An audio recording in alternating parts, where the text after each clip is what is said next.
myself Harsh from Preksha Institute, and now we will going to discuss our new topic cell cycle and cell division.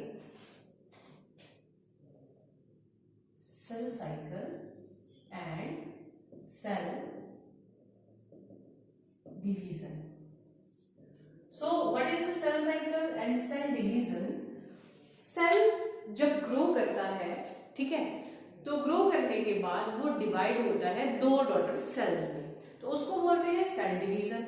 और उस division को करने के लिए वो जितने इवेंट्स उसमें आते हैं, मतलब जीनोम उसका डुप्लीकेट होता है, प्रोटीन फॉर्मेशन होती है, आरएनए बनता है, डीएनए बनता है, जितने भी एंजाइम्स रिक्वायर्ड हैं, जितने भी प्रोटीन्स रिक्वायर्ड हैं, वो जिस टाइम इवेंट में होते हैं उसको बोला जाता है सेल साइकिल। तो cell cycle is a sequence of events. Cell cycle is sequence of events in which genome multiplication and formation of required constituents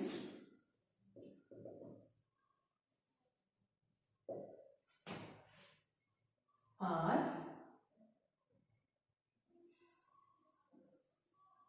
produced और मेड।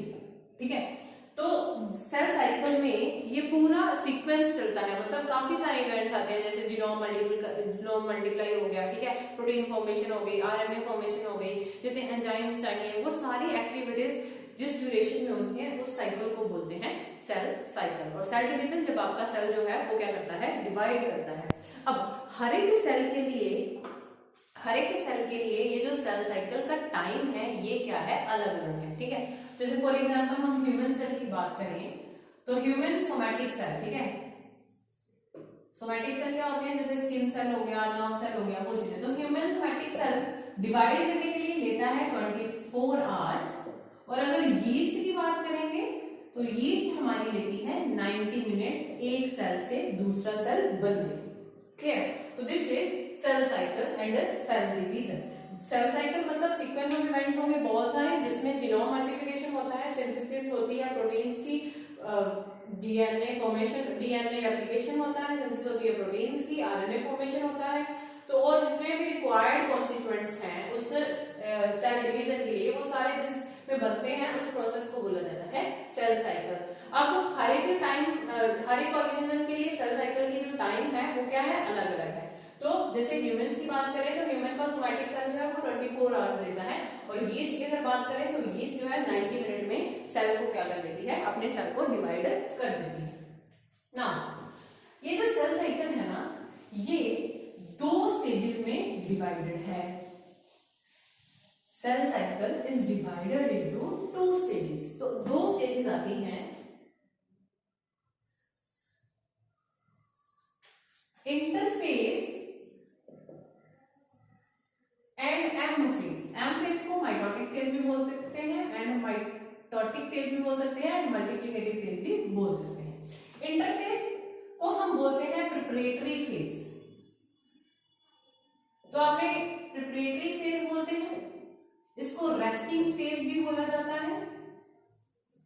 प्रिपरेटरी फेज मतलब जैसे हमने किसी पार्टी में जाना है, ठीक है, तो किसी पार्टी में जाना तो पहले पार्टी का टाइम है 6 बजे का, और सुबह से लेके तैयारियां होती रहती हैं कि ये कर लो, वो कर लो, ड्रेस कर लो जी, मेकअप कर लो जी, है ना। तो वो सारी चीजें, तो वो जो भी सामान हमें रिक्वायर्ड है वो सारा कौन सी फेज में मिलता है, हमें प्रिपरेटरी फेज में। और इसको रेस्टिंग फेज भी बोला जाता है, क्योंकि सेल इसमें डिवाइड नहीं हो रहा, ठीक है, डिवाइड नहीं हो रहा, इसलिए इसको रेस्टिंग फेज बोला जाता है। तो रेस्टिंग फेज मतलब ये मतलब नहीं है कि सेल कुछ नहीं कर रहा, रेस्ट कर रहा है, नो। सेल जो है मेटाबॉलिकली एक्टिव है। यहाँ पे आपका सेल जो है मेटाबॉलिकली क्या होता है, एक्टिव होता है। तो this is called interphase. Cell मतलब अगर क्वेश्चन आता है कि क्या सेल यहाँ पे रेस्ट मोड में है, मतलब कुछ नहीं कर रहा, तो नो, सेल जो है रेस्टिंग फेज पे होता है, मतलब डिवाइड नहीं कर रहा, लेकिन वो क्या होता है, मेटाबॉलिकली एक्टिव होता है। क्लियर? तो सेल साइकिल जो है वो 2 स्टेजेस में डिवाइडेड है, इंटरफेज जिसको हम प्रिपरेटरी फेज भी बोलते हैं, रेस्टिंग फेज भी बोलते हैं, और मेटाबॉलिकली ये फेज क्या होता है, एक्टिव होता है। और दूसरा है एम फेज, इसको हम माइटोटिक फेज बोलते हैं। अब ये दोनों फेजेस जो हैं, ये दोनों फेजेस जो है आपके, ये डिवाइड है फर्दर। जैसे इंटरफेज डिवाइड है G1 में, देन S फेज आता है, देन आता है आपका G2 फेज। उसी तरह M फेज जो है वो डिवाइड है कैरियोकाइनेसिस में एंड देन साइटोकाइनेसिस में। क्लियर? तो एक सेल साइकिल बनाते हैं।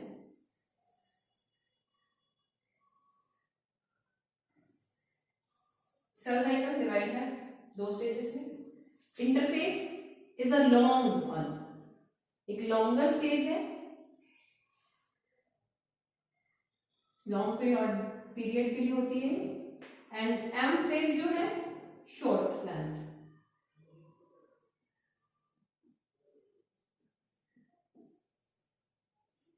ठीक है, अब इंटरफेज जो है ये डिवाइड है G1 में, S फेज में और किसमें, G2 फेज में। क्लियर? तो इंटरफेज जो है वो डिवाइडेड है G1 फेज में, S फेज में और G2 फेज में। और M फेज आपका डिवाइडेड है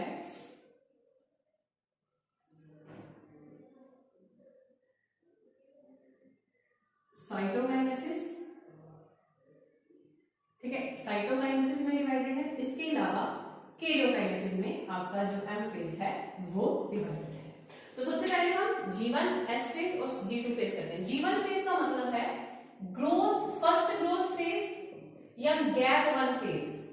फर्स्ट ग्रोथ फेज और गैप वन फेज, S को बोला जाता है सिंथेटिक फेज, और G2 आपका है सेकेंड ग्रोथ फेज या gap two phase. Second growth phase और गैप टू फेज। क्लियर? तो सेल साइकिल एक थोड़ा सा क्विक रिव्यू लेते हैं पूरे का। सेल साइकिल होता है सीक्वेंस ऑफ इवेंट्स है जिसमें आपका डीएनए जीनोम जो है वो रेप्लिकेट कर रहा है, प्रोटीन फॉर्मेशन हो रही है, जो भी एंजाइम्स हमें रिक्वायर्ड है चाहिए किसी सेल को डिवाइड करने के लिए, वो सारे कहां बन रहे हैं, सेल साइकिल में। ठीक है, तो सीक्वेंस ऑफ इवेंट्स होता है जिसमें जीनोम मल्टीप्लिकेशन हो रही है, प्रोटीन फॉर्मेशन हो रही है, आरएनए फॉर्मेशन हो रही है, ये सारी चीजें बन रही है। अब ये जो सेल साइकिल है ये हर एक ऑर्गेनिज्म का क्या होता है, इसका टाइम होता है डिफर होता है। जैसे ह्यूमंस की बात करेंगे तो 24 आवर्स का होता है सोमैटिक सेल का सेल साइकिल, और जीस्ट की अगर बात करेंगे तो वो होता है 90 मिनट्स का। अब ये जो सेल साइकिल है आपका, ये दो स्टेजेस में डिवाइडेड है। दो स्टेजेस कौन सी है, this is interphase and M phase. Interphase जो होती है वो ज्यादा टाइम लेती है और एम फेज जो है वो कम टाइम लेती है। कम टाइम मतलब शॉर्ट ड्यूरेशन की होती है और ये लॉन्ग ड्यूरेशन की होती है। जैसे ह्यूमन सेल की बात करेंगे तो ह्यूमन सेल में ये जो इंटरफेज है आपका, ये 95% टाइम लेता है। ठीक है, और ये जो एम फेज है ये 5% टाइम लेता है। मतलब अगर 24 घंटे का हमारा ह्यूमन सेल जो है सेल साइकिल डिवाइड करने में ले रहा है टाइम, तो 23 घंटे वो किस में रहेगा, रेस्टिंग फेज में, प्रिपरेटरी फेज में और इंटरफेज में, और 1 घंटे में सेल जो है वो डिवाइड होके 2 डॉटर सेल बना देंगे। क्लियर? बात समझ आई?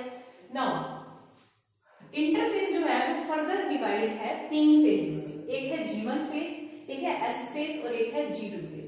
G1 और ये आता है इसी सीक्वेंस में। ठीक है, ये नहीं हो सकता कि G2 पहले आ जाए और G1 फिर आए फिर S आए। नो, G1 पहले आएगा, देन S फेज आएगा, देन G2 फेज आएगा। G1 is growth phase and S is synthetic phase and G2 is second growth phase. तो G1 is first growth phase, S is synthetic phase and G2 is a second growth phase या gap 2 phase भी इसको बोलते हैं। Similarly इसको gap 1 phase भी बोला जाता है।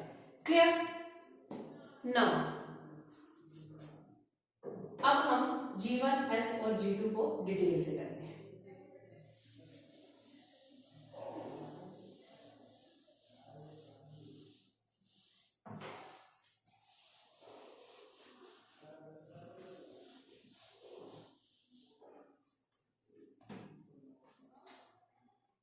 Now, first phase is your G1 phase.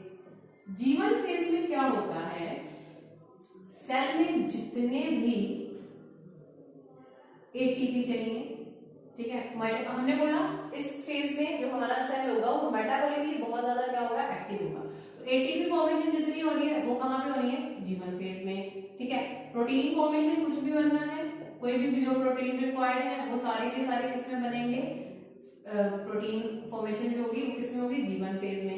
इसके अलावा ऑर्गेनेलिज, ठीक है, maximum of organelles except semi autonomous organelles. ठीक है, ऑर्गेनेलिज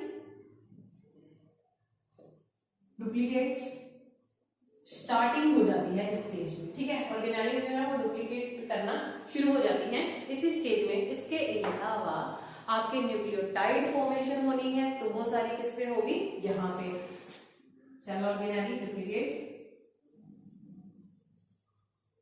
न्यूक्लियोटाइड फॉर्मेशन वो किसमें हो रही है, वो भी इसी G1 फेज में हो रही है। क्लियर।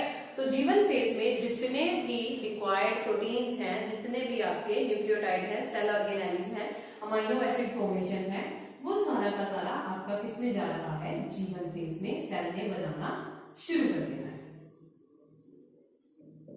क्लियर।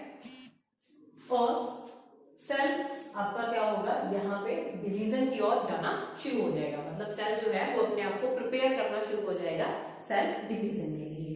नाउ नेक्स्ट है आपका phase S phase. G1 phase हो गया, क्लियर। नाउ है आपका S phase. S is synthetic phase. S का क्या मतलब है, सिंथेटिक फेज। तो एस का मतलब है, यहाँ पे नाम से ही क्लियर है, सिंथेटिक फेज होता है। तो सिंथेटिक फेज का मतलब है कि कुछ ना कुछ यहाँ पे नया सिंथेसिस होगा। सिंथेसिस नया क्या होना चाहिए, सेल है, सेल के अंदर न्यूक्लियस है, न्यूक्लियस के अंदर आपने देखे हुए हैं क्रोमेटिन फाइबर्स हैं।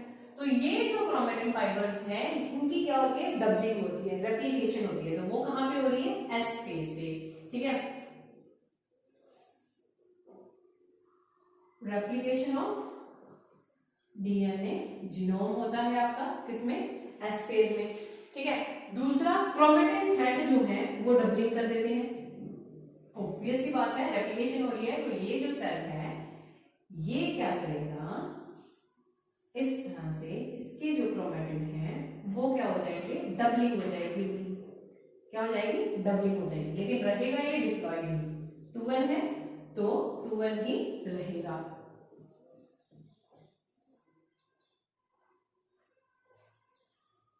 क्रोमेटिन फाइबर्स आपके क्या हो जाते हैं, डबल हो जाते हैं। ठीक है,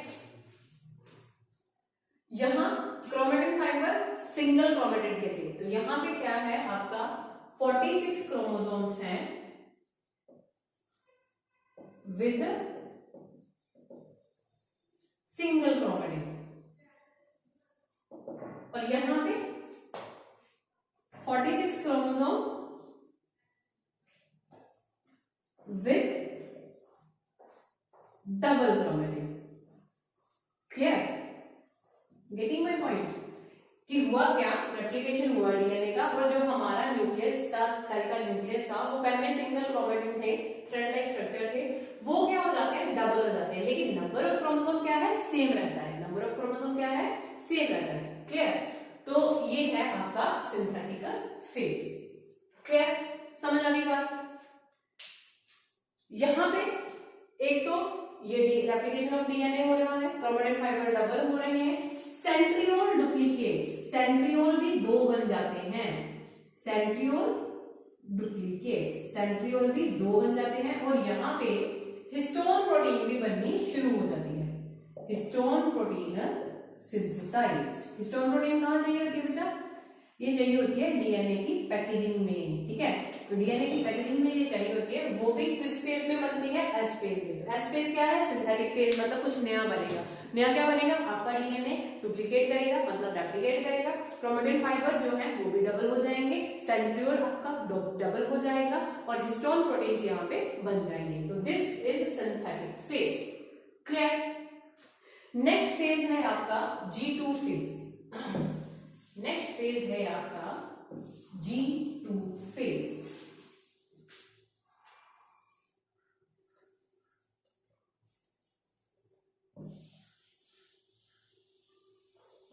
that is growth 2 phase.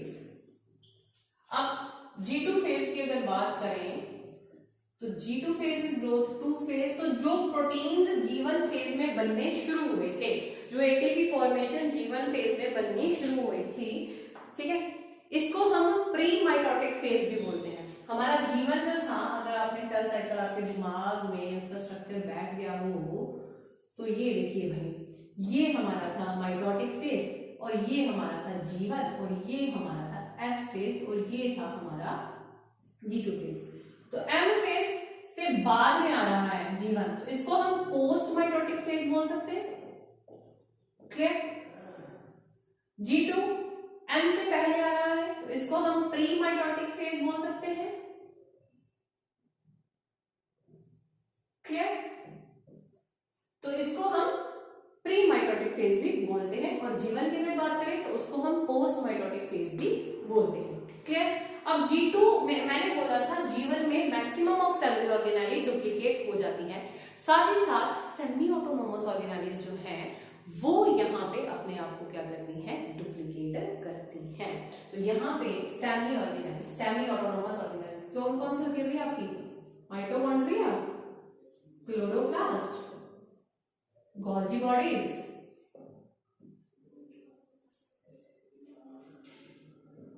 Duplicate. तो G2 फेज में वो बन जाती है, मतलब डबल हो जाती है। देन आरएनए फॉर्मेशन या प्रोटीन फॉर्मेशन जो जीवन पे होनी स्टार्ट हो गई थी, यहां पे वो क्या हो जाती है, कंप्लीट हो जाती है।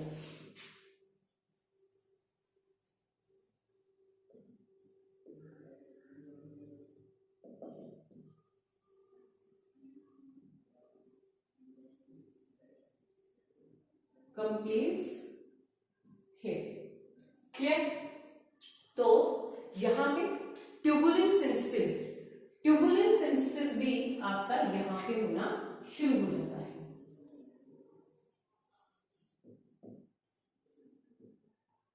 तो ये कहां पे है सारा तामझाम, कहां पे हो रहा है? G2 फेज में, जिसको हम प्री माइटोटिक फेज भी बोलते हैं। क्लियर? तो नाउ एक क्विक रिव्यू लेते हैं इंटरफेज का। इंटरफेज में हमने पढ़ा, इंटरफेज कौन सी स्टेज है हमारी? रेस्टिंग फेज है, प्रिपरेटरी फेज है, मतलब जब सेल ने डिवाइड करना है, तो डिवाइड होने से पहले हमने दो डॉटर सेल बनाने हैं, उनको जो भी सामान चाहिए वो सारा सामान किस फेज में बन रहा है? प्रिपरेटरी फेज में, दैट इज इंटरफेज। उसको हम रेस्टिंग फेज भी बोलते हैं। क्यों रेस्टिंग फेज बोलते हैं? इसका मतलब ये नहीं कि सेल आपका सोने चला गया या रेस्ट कर रहा है, नो। रेस्टिंग फेज का मतलब है कि सेल जो है वो आपका क्या कर रहा है? मेटाबॉलिकली एक्टिव है, लेकिन डिवाइड नहीं हो रहा। ठीक है? तो इंटरफेज आपका जो है वो 3 स्टेजेस में आपने देखा डिवाइड था। G1 phase, first growth phase, post mitotic phase, ठीक है, और गैप फेज बोलते हैं।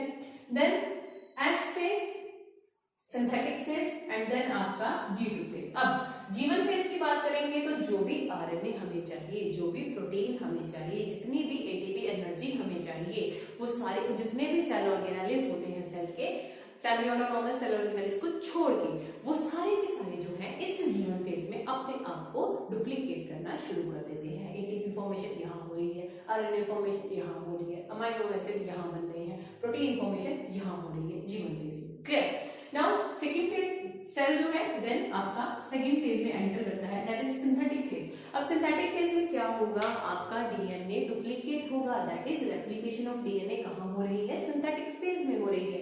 इसके अलावा आपके सेंट्रियोल डुप्लीकेट कर रहे हैं, ठीक है, क्रोमेटिन जो है वो डबल हो रहे हैं, नंबर ऑफ क्रोमोसोम सेम रहेगा, लेकिन क्रोमेटिन फाइबर में डबलिंग हो जाएगी। ठीक है, नंबर ऑफ क्रोमोसोम क्या होगा? सेम रहेगा।